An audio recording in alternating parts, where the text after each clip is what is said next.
Hi നമസ്കാരം.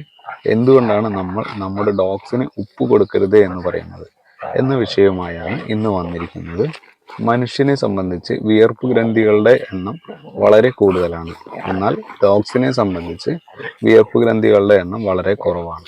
വിയർപ്പ് ഗ്രന്ഥികളുടെ എണ്ണം കൂടുതലായതുകൊണ്ട് തന്നെ മനുഷ്യന് വിയർപ്പിലൂടെ ഉപ്പ് പോകാറുണ്ട്. എന്നാൽ ഡോഗ്സിനെ സംബന്ധിച്ച് കിഡ്നി ഫങ്ഷൻ ചെയ്ത് യൂറിനിലൂടെ തന്നെ ഉപ്പ് പോവേണ്ടതുണ്ട്. അപ്പോൾ ഡോഗ്സിൻ്റെ കിഡ്നി ഓവറായിട്ട് പ്രവർത്തിക്കുന്നത് മൂലം കിഡ്നിക്ക് ഡാമേജ് ആവാനുള്ള സാധ്യത കൂടുതലാണ്. അതുപോലെ തന്നെ കൂടുതലായിട്ട് ഉപ്പ് കൊടുക്കുകയാണെങ്കിൽ ഡീഹൈഡ്രേഷൻ ആവാനുള്ള സാധ്യതയും കൂടുതലാണ്. അതിനാൽ ഇവർക്ക് നിരവധി ആരോഗ്യ പ്രശ്നങ്ങളും ഉണ്ടാവാറുണ്ട്.